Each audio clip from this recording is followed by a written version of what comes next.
need to know your audience first. And yes, that is the first point as an essential of presenting like a pro. When I say know your audience, I consider various perspectives looking at the same thing. Okay. What do I mean by that? I mean that when I'm going to present my content to an audience which has got mixed bag of people. When I say mixed bag, people who are beginners, intermediate, and advanced from a knowledge perspective. I need to know who am I going to present my content to. And that is a homework that I must do when I'm going to present my content to a large size audience. When I know that I'm likely to have beginners, intermediate, and advanced from a skill perspective as my target audience, I'm going to focus more on the beginners to bring them to the pace of conversation, which I'm going to use later in my presentation. But when I'm going to do that, there's a thing called signposting. I will signpost to the intermediates and the advanced skill set people in that target audience that I will now focus on the beginners first, just to bring them to the pace which I'm going to carry forward after 15-20 minutes, so that the people who are at the intermediate and advanced level, they do not feel disconnected or disinterested in the content that I'm going to present to beginners. Sometimes people think that, oh, this is something I'm already aware of, why am I wasting my time here, right? So I need to signpost it to them that I'm now focusing for the first 15 minutes on the beginners, bring them to the pace where everybody is going to be on the same page of conversation, and then I will come back with the jargons that now that people will easily understand. The second thing to consider is what's in it for your target audience. Why should they be investing their time, energy, and effort for your presentation? There are two ways to look at it. One, they are told to sit in the presentation. There is no escape zone. The organization told them to be there in the presentation. Somebody's presenting, right? Second, the people who have opted to be in your presentation, you've got to make your content absolutely relevant to them, if nothing else, because they have invested their time, energy, and effort all by themselves, and they have some expectations from you as a content presenter or a presenter, if I may use that language again, right? So you need to know your audience. Who are they? What are the experiences they are coming from? What is the content that's going to be relevant for them? Are these people driven by numbers or they are driven by stories? You also need to know that. I know there's a lot of homework that goes into presenting a presentation, and you may not get answers to all the questions that I'm sharing with you. But like I always say, more the merrier.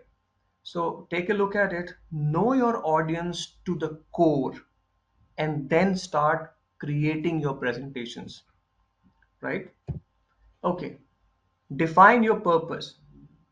Whatever you're going to present, define the purpose clearly and in those choice of words that are going to be easy for all the people to understand, considering your beginners, your intermediate, and your experts. When you're going to define the purpose, use simple vocabulary, simple language. Third, structuring your content is something that is similar when you're creating a presentation as well. Now, there is another concept called storyboarding.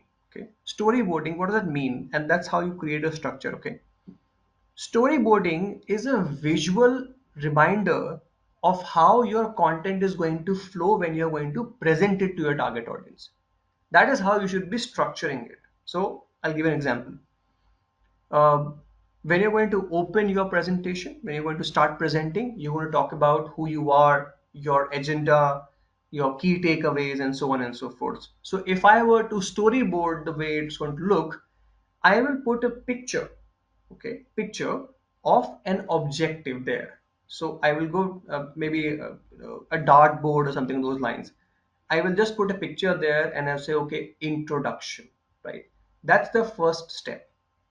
The second step, if I'm going to ask questions to my target audience right after I share the agenda, I'm going to write, or not write, I'm going to put a picture of a question mark, right?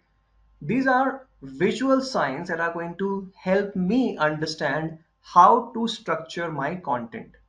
So when I'm going to design the content on the storyboard, I will be reminded of keeping a question on the slide number 2 or 3, so that it is mapped with the storyboard that I have created to present like a pro. That is how I will structure my content. Okay. I'm not sure if you're doing that already, but give it a shot, because these visual reminders when you're going to put for yourself while designing content, they're going to be super helpful when you're going to structure your content effectively, right? Voice modulation. In other words, it's called intonation. What does it mean? It means that you emphasize on the important messages in your communication by keeping your pitch a little high at that point in time when you're emphasizing on the important point. When you emphasize, right there, take a pause for 1 or 2 seconds. Let your audience register what you said, and then go back, you know, in a simple pace of communication, a simple pitch of communication, not the emphasized one, because you have already emphasized on the important part of communication. So it works like a ECG graph. You emphasize on the important points and you bring it down, you bring your pitch or pace down, and you again emphasize and you bring your pace down. That's how it works, right? But do not forget to take a 1 or 2 seconds pause right after emphasizing on the important parts of the messages. Okay. Visual aids, like Nana also mentioned, use some pictures relevant to your content, use videos relevant to your content. If you want to build an, excuse me, humor, if you want to pick up content from YouTube, some animated content, something on those lines that you think would be helpful for you to drive your messages home, give it a shot. Okay. But like we always say, keep a balance. Too much or too less, both are going to backfire. So keep a balance. But there's one thing which is very important to understand. Follow a pattern of using your visual aids. If you're going to use pictures in a sequence. When I say sequence could be a picture on all slides. Sequence could be a picture on slide number 1, 3, and 5. Sequence could be a picture on slide number 1, 7, and 14. So follow a certain sequence.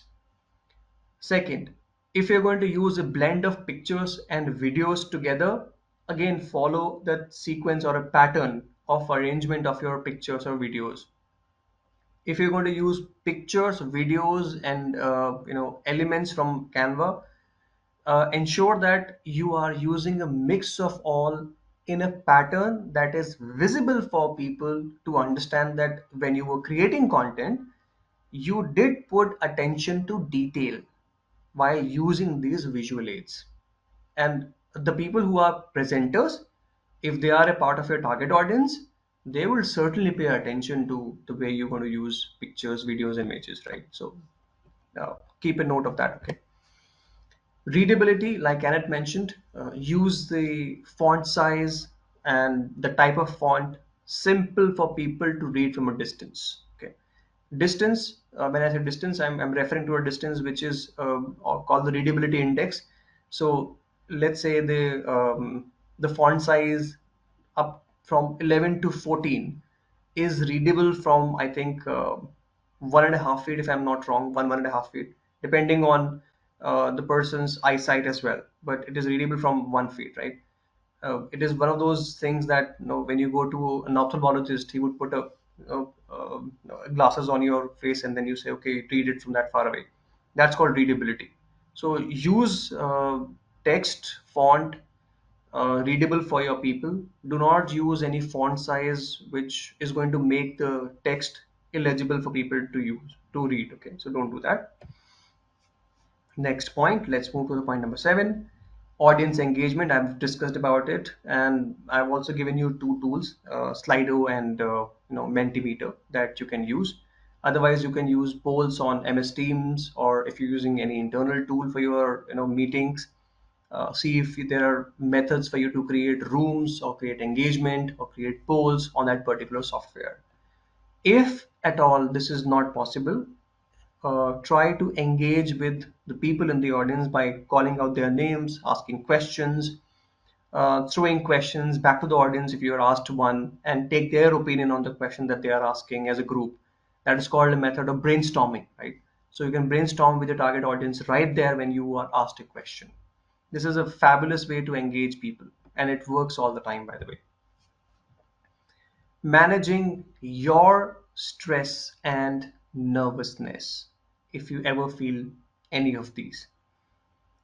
We've discussed about how to manage your emotions. Nervousness and stress are emotions.